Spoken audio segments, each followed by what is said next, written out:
How do we increase retail sales? That's what we're going to talk about in this video.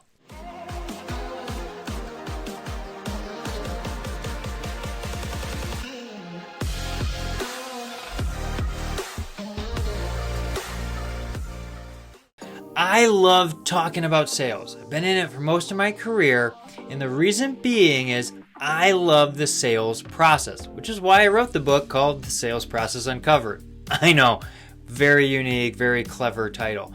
But I wrote that book because it's a set-up process to walk through the buying decisions every customer has. I love sales. I love talking about sales with business owners. I know it sounds crazy, but that's how I'm wired. I love it so much. Not to strategize, just to sell products, but how we serve the customer. So let's get into how we increase our retail sales.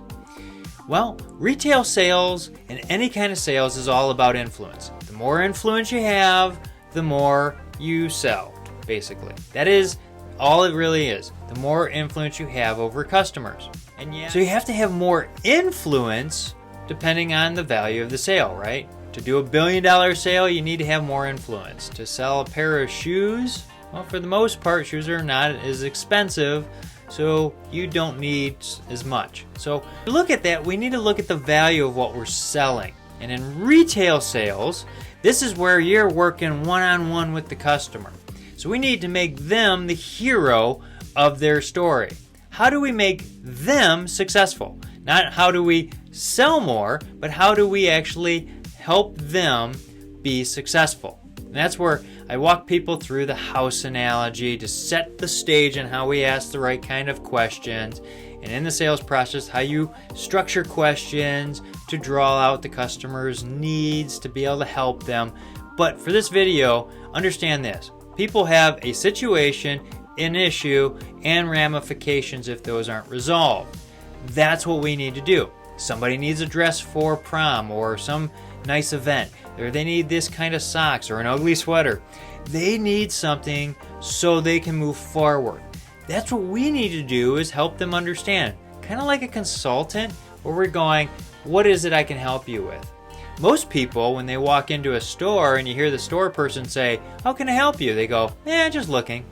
Well, they came into the store for a reason, right? They have that situation, the issues and ramifications. They are looking for inspiration. They are looking for something that's going to make them successful. So what we need to do is go, that's great, we'd love to help you, and start asking them some questions. Well, what specifically are you looking for? We don't want to be intrusive though, so that's where the house analogy. We don't want to get right in their face and in their comfort zones, because some people don't want us there. As much as we think so, they don't want us there. And they probably don't want our bad breath either.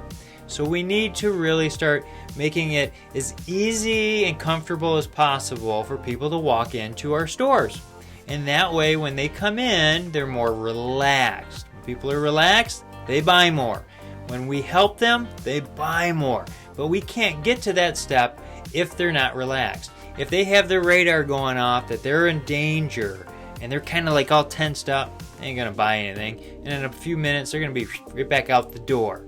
So we need to make our best effort to make it feel welcoming and to get them relaxed. And that could be setting up the store music, the colors, the scents that are pumped into them. I mean, if you really go into a department store, those big ones like Lord & Taylor's, all the exclusive ones, you can go through all the different departments and you'll see different lights, sounds, smells in those areas. It's pretty cool that they've studied us, but that's basically why they have bigger buildings than us. So we need to make it welcoming. We need to walk through that and understand where they're at and start asking them questions so we can help point them in the right direction to make them successful.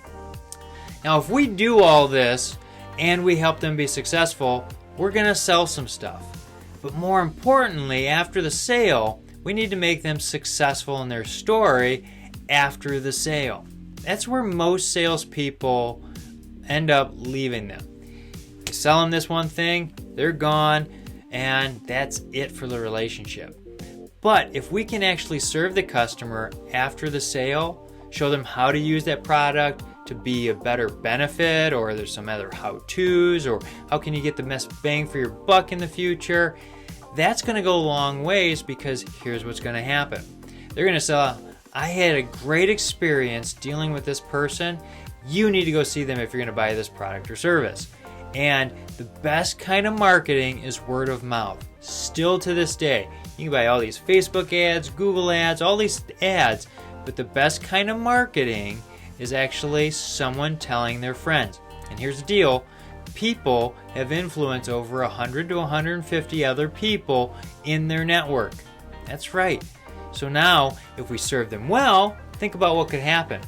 But if we serve them badly, guess what also can happen? So we need to make them successful. If we make them successful, they will buy more, and their friends and family and all those people they influence will buy more from us, which means we'll be more profitable. All right? If you have any more questions about the sales process and whatnot, feel free to reach out. My contact website and everything is below. If this video is helpful, hit like, share, subscribe, send to somebody you think it might benefit. That's why I do these videos, to help you. We'll see you next time.